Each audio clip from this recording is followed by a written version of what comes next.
Hey everyone, it's T and welcome back to my channel.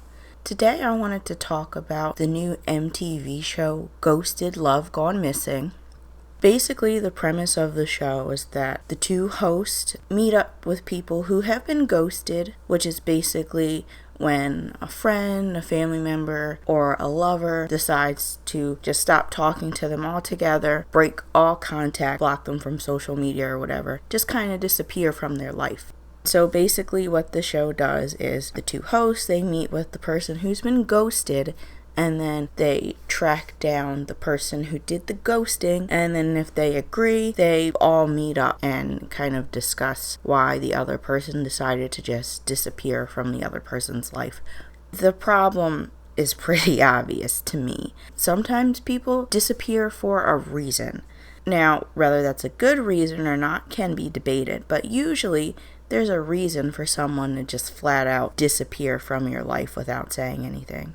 As someone who's been ghosted, I know it's pretty fucked up to just have someone that you really care about, be it like a friend or a lover, just suddenly disappear from your life without any kind of warning or trace, without even talking about it. And sometimes having that conversation with someone when they fucked up and going, hey, you did this thing, I didn't like it, it's not cool, I'm questioning our friendship, or saying, hey, this wasn't cool, I don't want to be with you anymore, and this is why, can make a world of difference to someone, because they can work on changing the behavior to save the friendship, or work on changing the behavior to save any kind of other relationship with someone else in the future. So I feel like giving feedback as to why you don't want to be friends with someone or lovers with someone is important. However, the problem lies in which someone who doesn't want to be in your life anymore doesn't really owe you an explanation. An explanation is nice, like I said, but it's not really owed to you.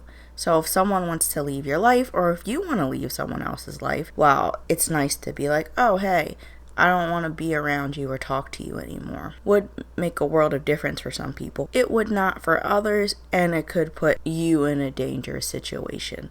Like for me, I've been ghosted plenty of times, and no one's really offered an explanation as to why, which is fine. I mean, an explanation would be nice to help me change in the future maybe, or maybe I could do something or say something or apologize to mend that relationship. But overall, I mean, it kind of is what it is. And sometimes it's not even about you as a person when you're ghosted. Sometimes it's the other person. So even though I didn't really get any explanations, I mean, it kind of is what it is. No one really owes me that. And as someone who has also ghosted people, I kind of did it out of necessity. Because there's some people that you just can't talk to. There are some people that you just can't sit down and have a conversation with and go, this is what you've done wrong, you can try to change this, and then maybe it'll work. Sometimes people are just fucking crazy. You can't reason with crazy, Sometimes you just gotta get the fuck out of there. So sometimes you're ghosted for a good reason, and you're not really owed an explanation. I feel like the show opens up a floodgate here for people who have been ghosted with good reason, who are certifiably batshit, and they probably know that they're certifiably batshit or knows exactly what went wrong. It opens that floodgate for that small minority there to say, you know what, I am owed an explanation and I'm going to go out and get it. It empowers them to kind of do what the people on the show are doing and reach out to their friends, their families, ex-lovers, things like that. And that can be pretty problematic and scary, especially if someone has escaped a situation which could have been dangerous or has the potential to be dangerous. Now, the 2 episodes that MTV aired last night were relatively tame. I mean, the first episode, the girl, her best friend, ghosted her.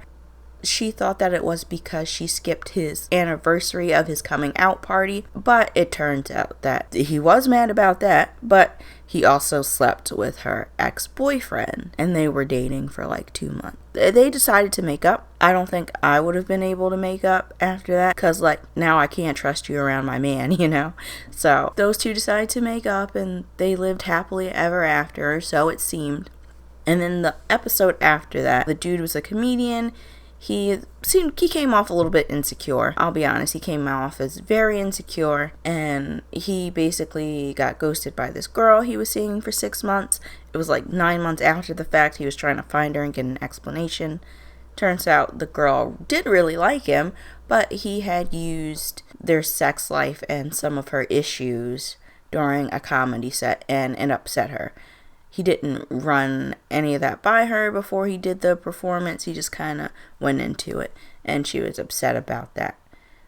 I mean, comedy is subjective, and your family and friends kind of are fodder when you're a comedian.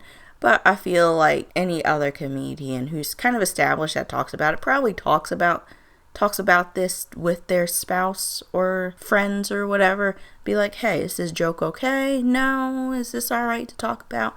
And he didn't do that, so I understand why she was upset. And even though he was the one who was like pushing so hard for this reunion, he did decide that he didn't want to talk to her anymore because he felt that she should have just talked to him, which is also fair. But like I said, no one really owes you an explanation for why they don't want to be in your life if they don't want to be in your life. I'm sure MTV is vetting the cases before they take it on. I'm sure they're doing at least some minimal research on who they're dealing with before they're like, we'll take this case on for you, and make sure that they're not certified batshit crazy or anything like that. But I don't know. I just think that the show is a pretty bad idea. It did seem to be getting positive reviews and vibes on Twitter. I love trash TV as much as the next person, but I feel like this is opening the door. At least with Catfish, which this is pretty much modeled after, at least with Catfish, that was for a good cause. It was making sure someone wasn't getting scammed or hurt or defrauded or any kind of bullshit like that. But this is just, it just seems kind of silly. So that's really all I have to say about the show. If you liked the show and watched it, please let me know. Tell me why you liked it. Tell me why you disliked it. If you liked this video, please like and subscribe for more. I will see you guys in the next one. Bye. Bye, bye, bye.